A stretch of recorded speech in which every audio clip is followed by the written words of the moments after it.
Hello दोस्तों, आप सभी का हमारे यूट्यूब चैनल डीके पाठशाला में स्वागत है।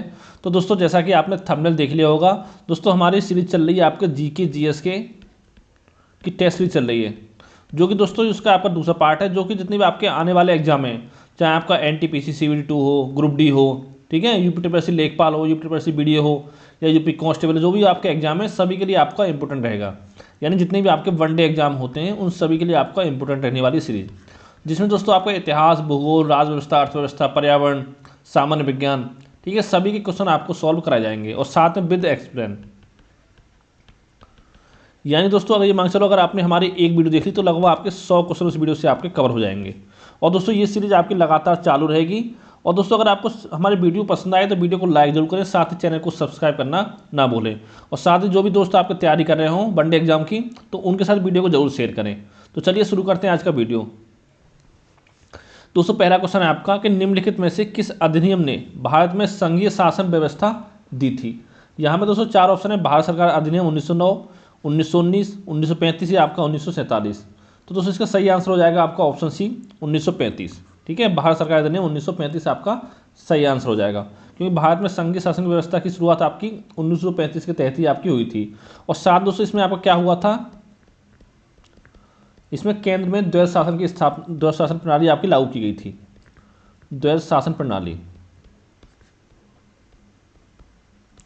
ठीक है, भारत सरकार अधिनियम 1935 के तहत।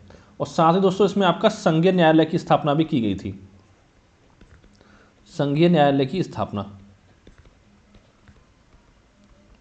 जो कि आपका 1937 में की गई थी। ये दोस्तों दोनों चीज़ आपको ध्यान रखनी है। ठीक है, इसका दोस्तों अगर बात करें भारत स्वाधीनता अधिनियम 1947 की, तो इसमें दोस्तों क्या हुआ था, इसमें दोस्तों भारत को आपका स्वतंत्र एवं संप्रभु राष्ट्र आपको घोषित किया गया था। ठीक है, जो कि आपका 15 अगस्त 1947 को किया गया था। ठीक है, और साथ दोस्तों आपका वायसराय का जो पद होता था उसको समाप्त करके दोनों डोमिनियन, यानी भारत और पाकिस्तान का गवर्नर जनरल पद से आपका किया गया था। ठीक है, भारत स्वाधीनता अधिनियम 1947 के तहत। और दोस्तों बात करें भारत सरकार अधिनियम 1909 के तहत, इसमें क्या हुआ था, इसको दोस्तों आपका माल्य मिंटो सुधार भी कहते हैं, माल्य मिंटो सुधार। ठीक है, ये भी एग्जाम में क्वेश्चन बन सकता है। इसमें दोस्तों आपका जो मुसलमान है उनके लिए आपका पृथक निर्वाचन के आधार पर इसका व्यवस्था की गई थी। ठीक है, सांप्रदायिक प्रतिनिधित्व का प्रावधान क्या आपका किया गया था, का प्रावधान। ये दोस्तों सारे पॉइंट आपको कॉपी लेके आपको नोट कर लेने सारे, तो सारे पॉइंट आपके लिए दोस्तों इंपॉर्टेंट हैं। ठीक है, मुसलमानों के लिए सांप्रदायिक प्रतिनिधित्व का प्रावधान किया गया था, यानी कि आपका पृथक निर्वाचन के आधार पर। ठीक है, और बात करें 1919 की, इसमें क्या हुआ था, इसको दोस्तों कहते हैं आपका मॉन्टेग्यू आपका चेम्सफोर्ड सुधार अधिनियम कहते हैं, चेम्सफोर्ड सुधार अधिनियम। ठीक है, इसमें दोस्तों आपको जो केंद्र में द्विसदनीय व्यवस्था आपकी लागू की गई थी, केंद्र में द्विसदनीय व्यवस्था।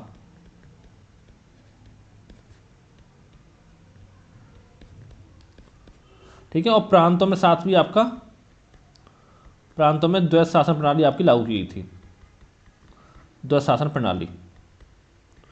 तो दोस्तों सारा आपको बता दिया। इससे देखिए आपको कम से कम 8-10 क्वेश्चन आपके इस क्वेश्चन से कवर हो जाएंगे। ठीक है, आगे देखते हैं आपका कि संविधान सभा के चुने हुए स्थायी सदस्य कौन, स्थायी जो आपके अध्यक्ष कौन थे। ठीक है, option doctor BR Ambedkar, doctor Sachchidananda Sinha, doctor Rajendra Prasad या आपका S राधाकृष्णन। तो दोस्तों जो आपके संविधान सभा के स्थायी अध्यक्ष थे वो दोस्तों थे आपके डॉक्टर राजेंद्र प्रसाद, यानी कि ऑप्शन सी आपका करेक्ट हो जाएगा। इनको दोस्तों आपका 11 दिसंबर 1946 को चुना गया था स्थायी सदस्य। ठीक है, संविधान सभा का। लेकिन दोस्तों एक क्वेश्चन आपका ये और बनता है कि संविधान सभा की जो प्रथम बैठक हुई थी दोस्तों, वो हुई थी आपकी 9 दिसंबर 1946 को। उस समय उसके दोस्तों अस्थायी सदस्य कौन थे, वो दोस्तों थे आपके डॉक्टर सच्चिदानंद सिन्हा। ये चीज़ दोस्तों आपको ध्यान रखनी है। ठीक है, उसके बाद उसके 2 दिन बाद आपका डॉक्टर राजेंद्र प्रसाद को आपका स्थायी सदस्य चुना गया था संविधान सभा का। ठीक है, अगला क्वेश्चन है कि भारत के संविधान के निर्माण में संविधान सभा को कितना समय लगा था। तो ऑप्शन है 2 वर्ष 11 माह 18 दिन, 2 वर्ष 7 माह 23 दिन, 2 वर्ष 10 माह 25 दिन, 2 वर्ष 9 माह 7 दिन। तो दोस्तों उसको समय लगा था आपका 2 वर्ष 11 माह 18 दिन का समय लगा था संविधान के निर्माण में। ठीक है, यानी कि ऑप्शन इसमें आपका करेक्ट हो जाएगा। अगला क्वेश्चन है आपका कि भारतीय संविधान को संविधान सभा द्वारा अंगीकृत किया गया था 15 अगस्त 1947, 15 नवंबर 1949 या आपका 26 नवंबर 1949 या आपका 26 जनवरी 1950। तो दोस्तों जो संविधान को अंगीकृत किया गया था वो किया गया था आपका 26 नवंबर 1949 को, यानी कि ऑप्शन डी आपका सही हो जाएगा। और जो संविधान लागू कब हुआ था वो दोस्तों हुआ था 26 जनवरी 1950 को। संविधान आपका लागू किया गया था 26 जनवरी 1950 को। ठीक है, ये पॉइंट भी आपको ध्यान रखना है। अगला क्वेश्चन है आपका कि निम्नलिखित में से संविधान सभा की संघ संविधान समिति का अध्यक्ष कौन था? जवाहरलाल नेहरू, डॉक्टर भीमराव अम्बेडकर, डॉक्टर राजेंद्र प्रसाद या आपका सरदार वल्लभ भाई पटेल। तो दोस्तों संविधान सभा की संघ संविधान समिति के जो अध्यक्ष थे वो आपके जवाहरलाल नेहरू थे, यानी कि ऑप्शन ए इसमें आपका करेक्ट हो जाएगा। ठीक है, और साथ ही दोस्तों ये आपका संघ शक्ति समिति के भी अध्यक्ष थे। ठीक है, बात करें दोस्तों भीमराव अम्बेडकर की, दोस्तों ये किसके अध्यक्ष थे? अब ये आपका प्रारूप समिति के अध्यक्ष थे, प्रारूप समिति के अध्यक्ष। और डॉक्टर राजेंद्र प्रसाद किसके थे? ये आपका एक समिति थी आपकी नियम समिति, और दोस्तों साथ ही आपका संचालन समिति। इन दोनों के आपके अध्यक्ष थे डॉक्टर राजेंद्र प्रसाद। ठीक है, और दोस्तों सरदार वल्लभ भाई पटेल जो थे आपका, एक तो ये आपके सलाहकार समिति के अध्यक्ष थे, सलाहकार समिति, और दूसरे दोस्तों थे आपके प्रांतीय संविधान समिति के, प्रांतीय संविधान समिति के अध्यक्ष। ठीक है, और दोस्तों जो सलाहकार समिति थी दोस्तों ये आपकी 2 भागों में डिवाइड थी आपकी, इसकी 2 उप समिति थी। एक थी दोस्तों आपका मूल अधिकार उप समिति, मूल अधिकार उप समिति, और एक दोस्तों थी आपकी अल्पसंख्यक समिति।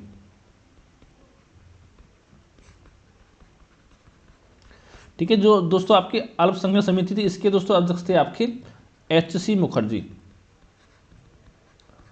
एच.सी. मुखर्जी इसके अध्यक्ष थे। और साथ ही जो आपके मूल अधिकार उप समिति थी इसके अध्यक्ष थे दोस्तों आपका जे.बी. कृपलानी, जे.बी. कृपलानी इसके आपके अध्यक्ष थे। तो ये सारा दोस्तों आपको याद रखना है कि यहाँ से आपके एग्जाम में क्वेश्चन पूछे जाते हैं। अगला क्वेश्चन है आपका कि भारत में समवर्ती सूची की संकल्पना किस देश के संविधान से ली गई है? जर्मनी, ऑस्ट्रेलिया, आयरलैंड या यूएसए। तो दोस्तों ये ली गई है आपकी ऑस्ट्रेलिया के संविधान से, यानी कि ऑप्शन भी आपका करेक्ट हो जाएगा। ठीक है, और दोस्तों जर्मनी के संविधान से लिया गया आपका आपात उपबंध की संकल्पना। ठीक है, आपात उपबंध। और बात करें दोस्तों आयरलैंड, तो दोस्तों यहाँ से लिए गए आपके राज्य के नीति निर्देशक तत्व, राज्य के नीति निर्देशक तत्व। और जब बात करें यूएसए की दोस्तों बहुत इंपॉर्टेंट है आपका, यहाँ से दोस्तों आपके मूल अधिकार लिए गए हैं। ठीक है, और जो आपका प्रस्तावना का विचार जो यानी उद्देशिका का विचार, ये भी आपको यहीं से लिया गया है यूएसए से। ठीक है, और आपका न्यायिक पुनरावलोकन की प्रक्रिया भी यहीं से ली गई है, न्यायिक पुनर्विलोकन की। और दोस्तों यहाँ से आपको लिया गया है न्यायपालिका की स्वतंत्रता।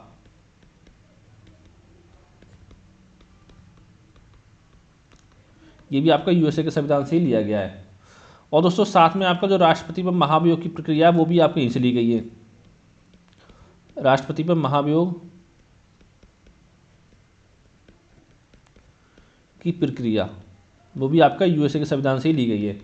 और साथ ही दोस्तों आपका सुप्रीम कोर्ट और साथ में आपका हाई कोर्ट कि जो आपका न्यायाधीशों को हटाने की प्रक्रिया वो भी आपके यहीं से ली गई है, कि न्यायाधीशों को हटाने की प्रक्रिया। ठीक है, तो दोस्तों ये आपका सारा चीज़ आपके यूएसए के संविधान से ली गई है, मूल अधिकार, उद्देशिका का विचार, न्यायिक पुनर्विलोकन, न्यायपालिका की स्वतंत्रता, साथ ही राष्ट्रपति पर महाभियोग की प्रक्रिया, सुप्रीम कोर्ट हाई कोर्ट के न्यायाधीशों को हटाने की प्रक्रिया, ये सारी आपकी यूएसए के संविधान से ही ली गई है। ठीक है, अगला दोस्तों आपका क्वेश्चन है कि निम्नलिखित में कौन एक सही सुमेलित आपका नहीं है, ये आपको बताना है। आर्टिकल 39 से समान न्याय एवं निःशुल्क विधिक सहायता, ये आपका सही है। आर्टिकल 40 ग्राम पंचायतों का संगठन, ये भी सही है। आर्टिकल 44 समान नागरिक संहिता, ये भी आपका सही है। आर्टिकल 48 न्यायपालिका का कार्यपालिका से पृथककरण, ये दोस्तों गलत है आपका, यानी कि ऑप्शन डी आपका करेक्ट हो जाएगा। ठीक है। जो दोस्तों आपका आर्टिकल 48 में वो क्या है, वो आपका कृषि एवं पशुपालन के संगठन है, कृषि एवं पशुपालन के संगठन, आर्टिकल 48 में। और दोस्तों न्यायपालिका का कार्यपालक से पृथक्करण ये किसमें, ये आपका आर्टिकल 50 में है, आर्टिकल 50 में। ठीक है। अगला क्वेश्चन देखते हैं कि इनमें से कौन सा विषय समवर्ती सूची का है। ये दोस्तों बताना, पुलिस, आपराधिक मामले, रेडियो टेलीविजन और साथ में विदेशी मामले। तो दोस्तों जो आपके आपराधिक मामले हैं ये आपका समवर्ती सूची के विषय हैं, यानी कि ऑप्शन भी आपका करेक्ट होगा। और दोस्तों जो पुलिस जो वो आपका राज्य सूची का विषय है, यानी इस पर आपका राज्य सरकार आपका कानून बनाती है।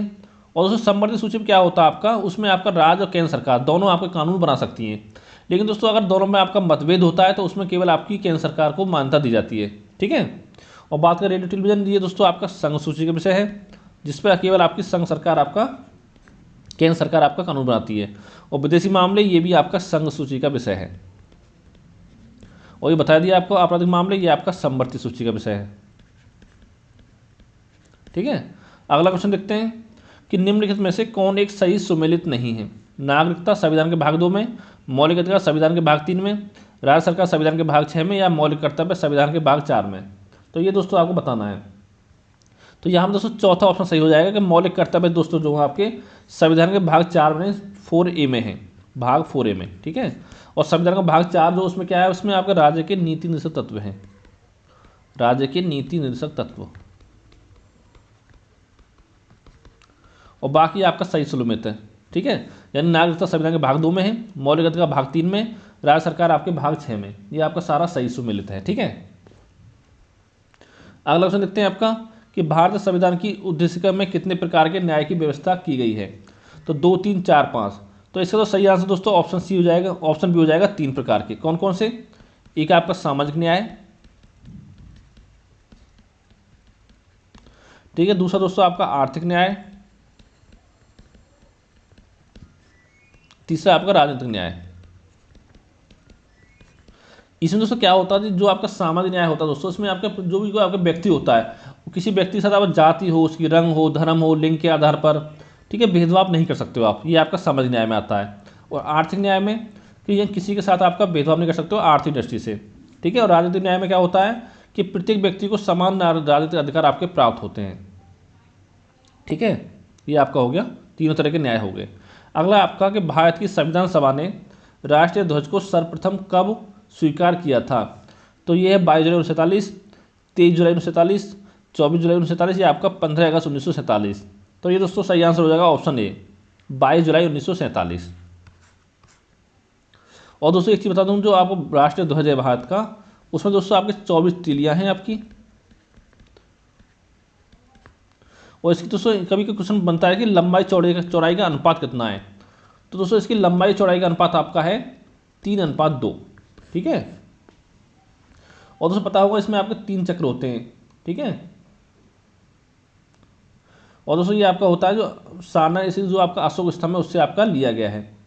ठीक है।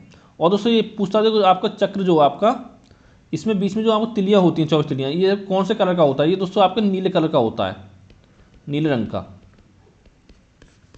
ठीक है। जो कि आपका न्याय का प्रतीक होता है। अगला क्वेश्चन है कि वर्तमान में भारत में कितने राज्य एवं संघीय प्रदेश हैं। 28 राज्य, 9 संघीय प्रदेश, 28 राज्य, 8 संघीय प्रदेश, 29 राज्य, 9 संघीय प्रदेश, 29 राज्य, 8 संघीय प्रदेश। तो दोस्तों इसमें आपके वर्तमान में 28 राज्य और आपके 8 संघीय प्रदेश यानी केंद्र शासित प्रदेश हैं भारत में समय। ठीक है। अब दोस्तों पता हो जाएगा लद्दाख और जम्मू कश्मीर जो आपका केंद्र शासित प्रदेश बनाया गया था, तब आपके केंद्र शासित प्रदेश हो गए थे 9।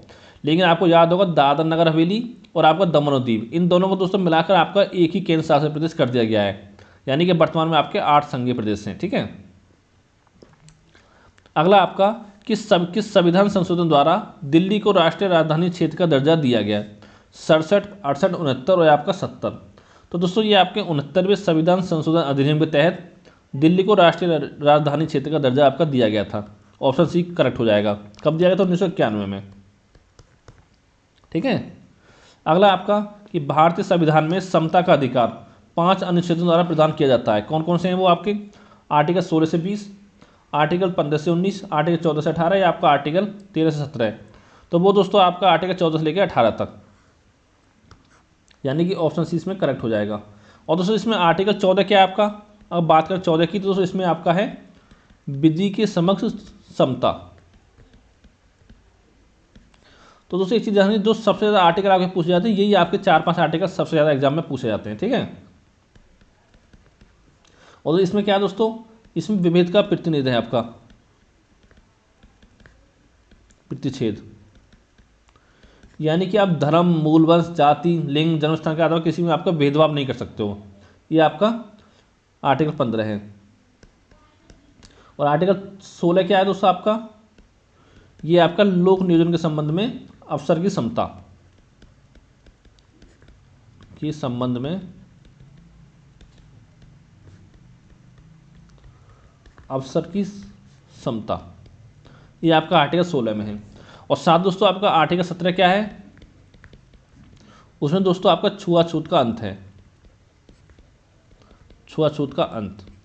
और आर्टिकल 18 में क्या है, इसमें आपका उपाधियों का अंत है।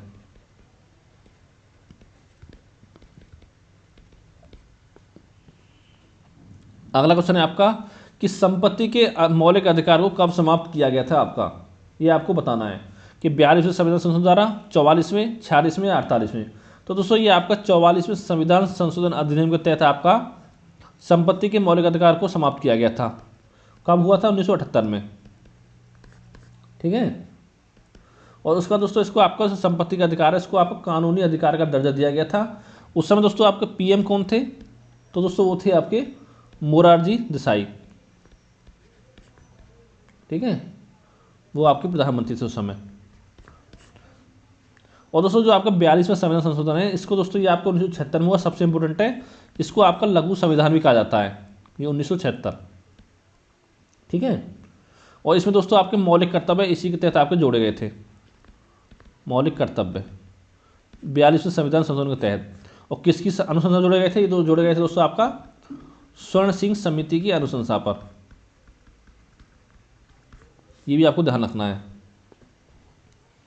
अगला आपका कि राष्ट्रपति के उम्मीदवार के लिए क्या आवश्यक नहीं है, कि उसकी आयु 35 वर्ष हो, पढ़ा लिखा हो, सांसद चुने जाने की योग्यता रखता हो, देश का नागरिक हो। तो दोस्तों सब चीज़ आपकी जरूरी है, लेकिन पढ़ा लिखा हो जरूरी नहीं है, ठीक है। चाहो तो आपका गंवार भी हो सकता है, यानी कभी स्कूल सकर ना देखिए उसने, ठीक है, ऐसा भी आपका हो सकता है। जैसे कि दोस्तों आपको पीएम देख लो उस समय आपके, ठीक है, कितने कितने पढ़े लिखे आदमी हैं, पता नहीं 50-100 डिग्रियाँ उनके पास हैं, ठीक है, ये चीज़ आपको पता ही होगी। तो यानी कि राष्ट्रपति के उम्मीदवार के लिए आपका पढ़ा लिखा होना जरूरी नहीं है, और तीनों चीज़ें आपकी जरूरी हैं कि आयु 35 वर्ष हो, सांसद चुने जाने की योग्यता रखता हो, देश का नागरिक हो।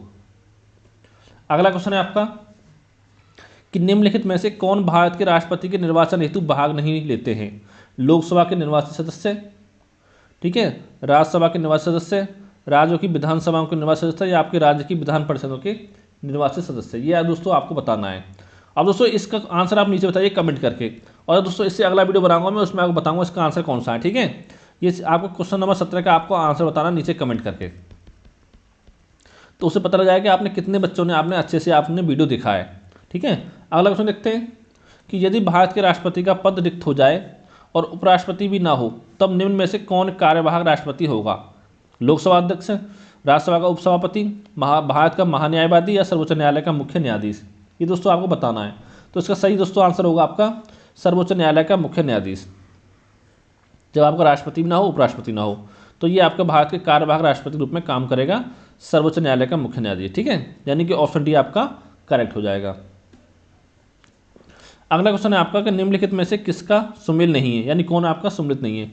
यहाँ पर कुछ आपके महापुरुष दे रखे हैं और यहाँ पर इनकी आपका समाधि स्थल दे रखे हैं, ये आपको मैच करना है, तो ये कौन सही है कौन गलत है, ठीक है। अब बात करें जवाहरलाल नेहरू की, दोस्तों शांतिवन, ये दोस्तों आपको एकदम सही है। लाल बहादुर शास्त्री विजय घाट, ये भी सही है। इंदिरा गांधी शक्ति स्थल, ये भी सही है। राजीव गांधी कर्मभूमि, ये दोस्तों आप गलत है, यानी कि ऑप्शन डी आपका करेक्ट हो जाएगा। जो दोस्तों राजीव गांधी का आपका समाधि स्थल है, वो उसका नाम क्या है, उसका नाम है आपका वीर भूमि, ठीक है। जो कर्म भूमि है ये आपका है शंकर दयाल शर्मा का, शंकर दयाल शर्मा, ठीक है। अगला क्वेश्चन दोस्तों कि भारत के संविधान में निर्धारित किए गए लोकसभा में सदस्यों की संख्या अधिकतम हो सकती है 545, 550, 552, 555। तो दोस्तों वैसे देखिए तो आपका 552 इसका सही आंसर होगा, क्योंकि दोस्तों अभी आपका 552 ही सही माना जा रहा है, लेकिन आपको दोस्तों याद होगा, अब दोस्तों जो आपके पहले क्या होता था कि 530 सदस्य होते थे राज्य से, ठीक है, और 20 होते थे आपका संघ से, तो 550 हो गए, और साथ ही 2 होते थे आपको एंग्लो इंडियन। लेकिन दोस्तों इनको अब समाप्त कर दिया गया है, एंग्लो इंडियन जो पद है इसको आपका समाप्त कर दिया गया है, यानी कि अब दोस्तों आपके एंग्लो इंडियन नहीं होंगे। यानी दोस्तों अगर आपके एग्जाम में क्वेश्चन बनता है 2024 में जो लोकसभा चुनाव है उसके बाद एग्जाम होता है, तो आपको 550 मानने हैं, लेकिन वर्तमान में आपको 552 ही सही करना होगा, क्योंकि दोस्तों जो आपका यूपी टीएसपीएससी का एग्जाम हुआ था पीईटी का, उसमें भी आपका जो सही आंसर है वो 552 ही माना है, ठीक है। लेकिन उससे पता होगा 2 आपके एंग्लो इंडियन का पद जो समाप्त कर दिया गया है, ये आपकी नई जो लोकसभा गठित होगी 2024 में, उससे आपका मान्य होगा, ठीक है। तो अभी वर्तमान में आपको 552 ही सही इसका आंसर देना है। तो दोस्तों आज की वीडियो में आपके लिए 20 इंपॉर्टेंट क्वेश्चन सॉल्व कराए थे, और साथ में व्याख्या सहित। और अगर दोस्तों आपका कोई सवाल हो तो नीचे कमेंट करके पूछ सकते हो, और अगर कोई आपका सुझाव हो तो भी नीचे कमेंट करके आप बता सकते हो, ठीक है। और अगर दोस्तों वीडियो आपको पसंद आया हो तो वीडियो को लाइक करना ना भूलें, साथ ही चैनल को पहली बार देखें तो चैनल को सब्सक्राइब जरूर करें, और साथ ही जो भी आपके दोस्त हैं किसी एग्जाम की तैयारी करें तो उनके साथ वीडियो को शेयर जरूर करें। तो थैंक यू फॉर वॉचिंग।